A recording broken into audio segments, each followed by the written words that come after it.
Assalamualaikum Puan dan Tuan. Anda berjumpa kembali dengan saya Profesor Suteki di channel yang radikal, ramah, terdidik, dan berakal. Puan dan Tuan dijamin tidak akan merugi mengikuti channel ini, maka jangan lupa untuk subscribe, like, comment, and share. Oke, Assalamualaikum warahmatullahi wabarakatuh. Shalom, Om Swastiastu, Namo Buddhaya. Perkenalkan, kami dari kelompok 6 pengantar ilmu hukum akan memaparkan materi penemuan hukum bagian 2 hasil dari diskusi kami. Untuk pemaparan yang pertama mengenai interpretasi komparatif akan disampaikan oleh rekan saya Sylvia.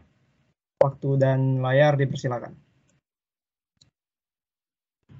Baik, saya akan menjelaskan mengenai interpretasi komparatif.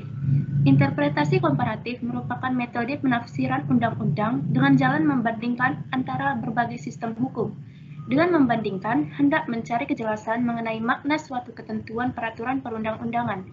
Metode ini digunakan oleh hakim waktu menghadapi kasus yang menggunakan dasar hukum positif yang lahir dari perjanjian internasional. Dengan memperbandingkan hukum yang berlaku di beberapa negara atau beberapa konvensi internasional menyangkut masalah tertentu yang sama, akan dicari kejelasan mengenai makna suatu ketentuan peraturan perundang-undangan. Di luar perjanjian internasional, penafsiran komparatif sangat jarang dipakai. Interpretasi komparatif dapat dilakukan dengan jalan membandingkan penerapan asas-asas hukumnya dalam peraturan perundang-undangan yang lain dan atau aturan hukumnya, di samping perbandingan tentang latar belakang atau sejarah pembentukan hukumnya. Menurut Sudikno Mertokusumo, metode penafsiran ini penting terutama bagi hukum yang timbul dari perjanjian internasional, karena dengan pelaksanaan yang seragam akan dapat direalisasi kesatuan hukum yang melahirkan perjanjian internasional sebagai hukum objektif atau kaidah hukum untuk beberapa negara. Selanjutnya contoh dari penggunaan metode interpretasi komparatif. Yang pertama, penafsiran komparatif dapat dilihat dari putusan MK nomor 2/PUU ke-7 ke-12 2014. Majelis Hakim membandingkan sistem hukum di Indonesia dan Amerika Serikat. Majelis Hakim mempertimbangkan bahwa KUHP tidak memiliki check and balance system atas tindakan penetapan tersangka oleh penyidik karena KUHP tidak mengenal mekanisme pengujian atas keabsahan perolehan alat bukti dan tidak menerapkan prinsip pengecualian atas alat bukti yang diperoleh secara tidak sah seperti di Amerika Serikat. Yang kedua, membandingkan peraturan-peraturan perlindungan hak paten yang berlaku di beberapa negara dengan tujuan untuk dapat memperoleh materi hukum bagi penyusunan RPP bagi pelaksanaan UU paten. Contoh ketiga itu berkaitan dengan istilah penyalahgunaan keadaan misbruik von omstandigheden atau undue influence yang tidak dijumpai dalam KUHP namun muncul dalam praktek hukum. Penyalahgunaan keadaan adalah faktor yang menyebabkan cacat kehendak, selain faktor lain yang dinyatakan dalam KUHP seperti kekhilafan, paksaan, dan penipuan. Dalam ketentuan KUHP Belanda yang baru, penyalahgunaan keadaan sudah dimasukkan dalam salah satu faktor yang membuat cacat kehendak. Selanjutnya akan dijelaskan oleh rekan saya.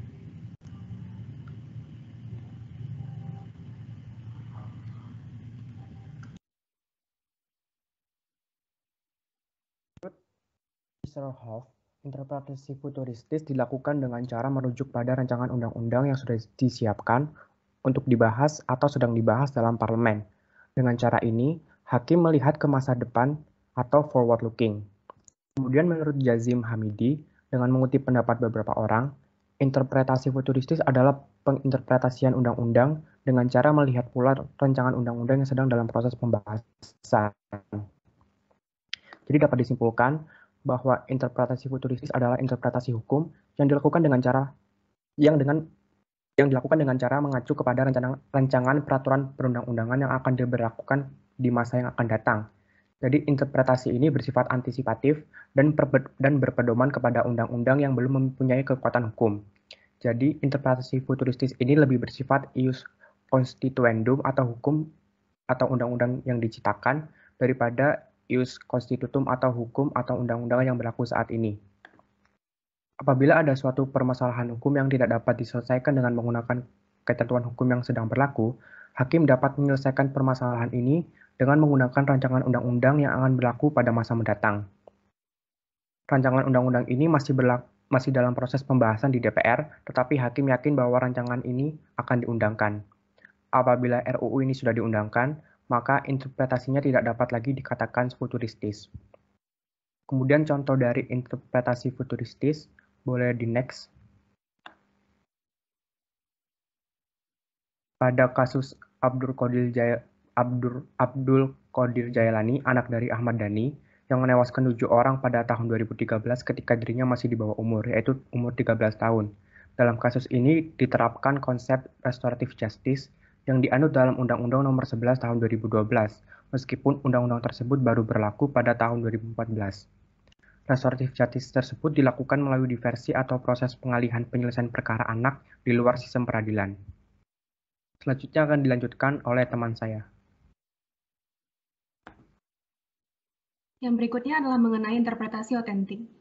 Terdapat waktu tertentu di mana pembuat undang-undang memberikan penafsirannya sendiri mengenai arti, makna, ataupun istilah yang digunakannya dalam undang-undang yang telah dibuatnya. Dalam konteks ini, hakim tidak diperkenankan membuat penafsirannya sendiri, melainkan mengikuti penafsiran yang telah dibuat oleh pembuat undang-undang. Penafsiran yang dibuat oleh pembuat undang-undang inilah yang disebut interpretasi otentik.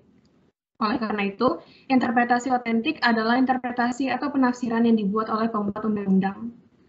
Menurut Sudikno Mertokusumo dan Apitlo, interpretasi otentik tidak termasuk dalam ajaran tentang interpretasi. Mengapa demikian? Hal ini dikarenakan interpretasi otentik bukanlah metode penemuan hukum oleh hakim. Jadi maksud pembuat undang-undang dalam membuat penafsiran adalah untuk menjadikannya sebagai kaidah umum yang mengikat umum.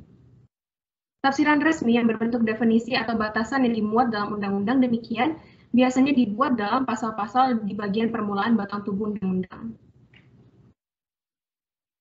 Slide berikutnya. Yang berikutnya adalah contoh interpretasi otentik. Yang pertama adalah pasal 97 KUHP, di mana dijelaskan di sini adalah hari adalah waktu selama 24 jam, dan yang dimaksud dengan bulan adalah waktu selama 30 hari.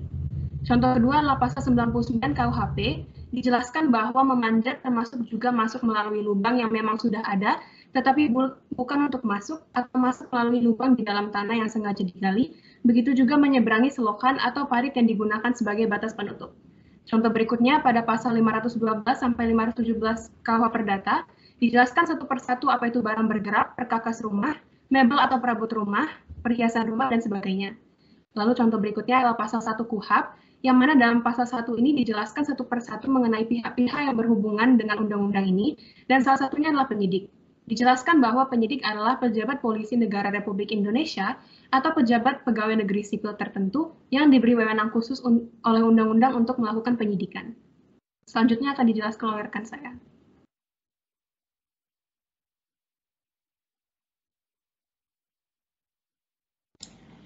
Baik, saya akan menjelaskan interpretasi restriktif. Interpretasi restriktif adalah penafsiran untuk menjelaskan undang-undang dengan cara membatasi ruang lingkup ketentuan suatu perundang-undangan dengan mempersempit arti suatu peraturan dengan bertitik tolak pada artinya menurut bahasa. Kemudian pengertian lain dari interpretasi restriktif juga merupakan sebuah perkataan diberi makna sesuai atau lebih sempit dari arti yang diberikan pada perkataan itu dalam kamus, atau makna yang dilazimkan dalam perkataan itu dalam kamus, atau makna yang dilazimkan dalam percakapan sehari-hari. Selanjutnya.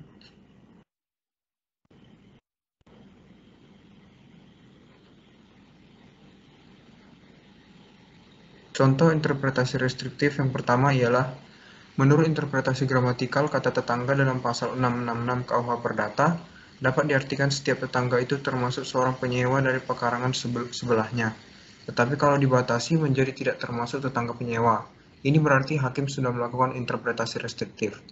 Yang kedua adalah putusan Hogerot Belanda tentang kasus perkereta api Lindenbaum, bahwa kerugian yang dimaksud dalam pasal 1365 KUH Perdata juga termasuk kerugian imaterial, yaitu pejalan kaki harus bersikap hati-hati, sehingga pejalan kaki juga harus menanggung tuntutan ganti rugi separuhnya.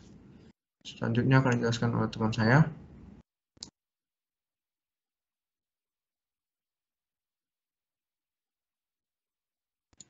Baiklah, saya akan melanjutkan penjelasan materi mengenai interpretasi ekstensif. Jadi, kasus interpretasi ekstensif terlihat dari hasil putusan hakim yang menunjukkan dilampauinya batas-batas yang ditetapkan oleh interpretasi gramatikal. Tujuannya adalah membuka satu pemahaman yang baru terhadap suatu istilah di dalam ketentuan hukum dengan tetap mempertahankan posisinya di dalam ruang lingkup aturan hukum. Metode penafsiran ekstensif digunakan pada saat hakim menilai ternyata dari peristiwa hukum yang terjadi tidak didapatkan ketentuan hukum yang mengatur secara jelas. Dan dengan mendasarkan diri pada ketentuan hukum yang mungkin, hakim melakukan perluasan makna yang ada di dalam undang-undang dan disesuaikan dengan peristiwa hukum yang telah terjadi. Selanjutnya.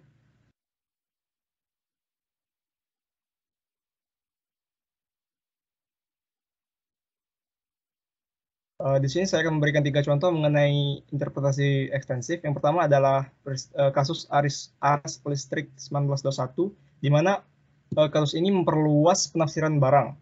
Pada kasus tersebut, Hokrath memberlakukan pasal 362 KUHP yang secara jelas menunjukkan istilah barang di dalam rumusan kaidahnya. Pemahaman terhadap istilah barang pada saat itu sebatas barang berwujud saja dan belum termasuk barang tidak berwujud. Ketika Hokrath memberikan putusan tanggal 23 Mei 1921, maka pemahaman terhadap istilah barang bertambah bukan hanya berupa barang berwujud, namun juga barang tidak berwujud. Dalam kasus ini, barang tidak berwujud tersebut berupa arus listrik. Dan yang kedua adalah kasus Pengadilan Negeri Medan, di mana seorang terdakwa yang didakwa melakukan perbuatan cabul terhadap wanita yang menjadi pasangannya dan berakibat korban hamil. Pengadilan Negeri Medan menganggap tidak ada unsur perbuatan cabul sebagaimana dituntut oleh jaksa bahwa terdapat bukti perbuatan tersebut dilakukan atas dasar suka sama suka, sehingga kasus ini diangkat ke Pengadilan Tinggi Sumatera Utara, dan di pengadilan tersebut hakim memutuskan terdakwa terbukti bersalah melakukan perbuatan penipuan sesuai pasal 378 KUHP.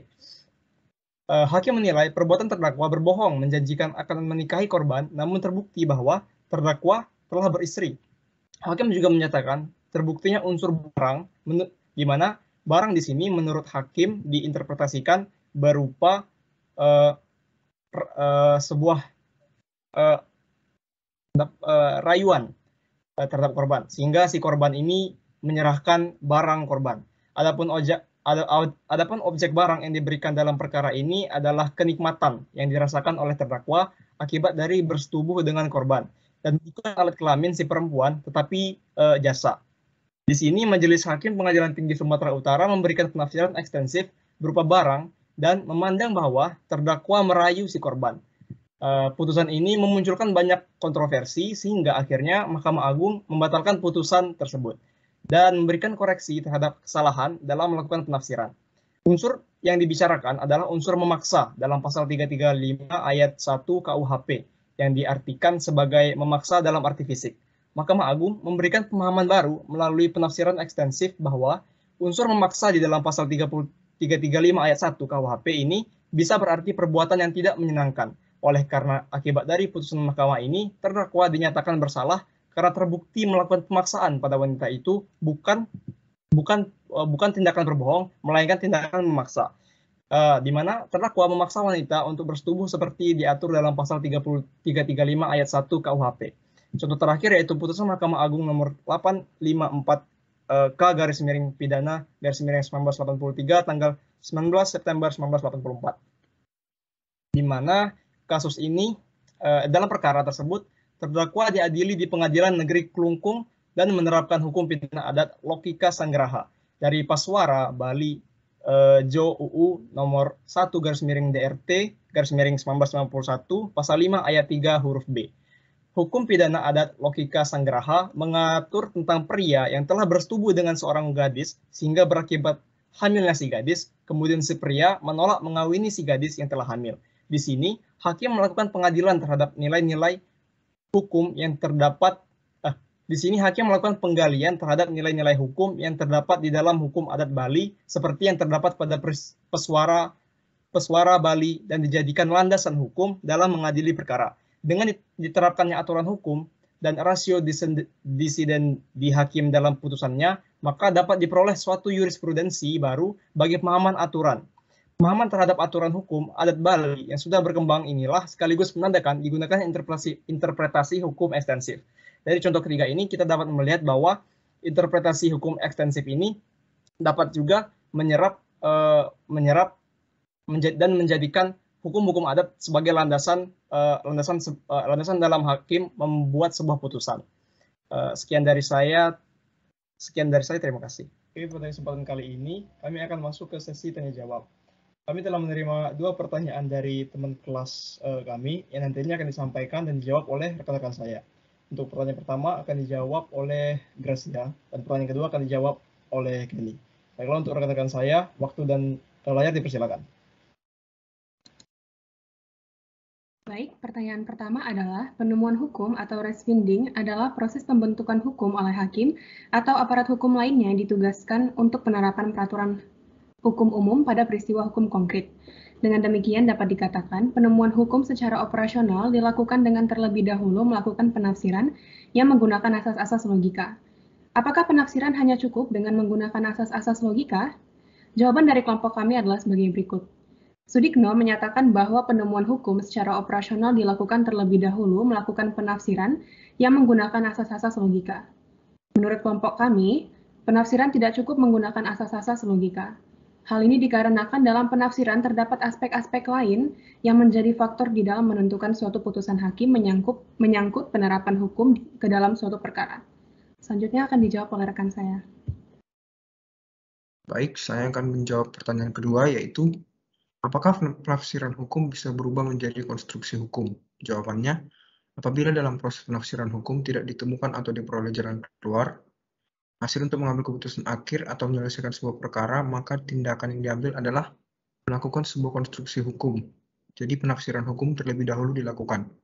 Dan apabila setelah digali dengan melihat hukum adat, kebiasaan, hukum agama, atau yang lainnya, tidak juga menemukan aturan atau hukum yang mengatur perkara, baru dilakukan konstruksi hukum yang dikeluarkan oleh hakim. Sesuai nuraninya sendiri, asal tidak melanggar HAM, UU, dan UUD 1945. Penafsiran hukum dapat berubah menjadi konstruksi hukum dilakukan oleh hakim dengan metode argumentum per analogian. Suatu peristiwa yang belum diatur hukumnya dengan mencari persamaan peristiwa yang sejenis namun telah memiliki ketentuan peraturan atau hukum. Yang kedua ada metode argumentuma contrario, yaitu menetapkan ketentuan bagi suatu peristiwa yang tentunya yang tidak diatur oleh hukum dengan mendasarkan perbedaan peristiwa tersebut dengan peristiwa yang lainnya. Sekian dari jawaban pertanyaan tadi. Terima kasih. Oke. Baiklah, tadi adalah jawaban dari kelompok kami. Demikian kiranya yang bisa kami sampaikan. Kurang lebihnya kami mohon maaf jika ada salah-salah kata.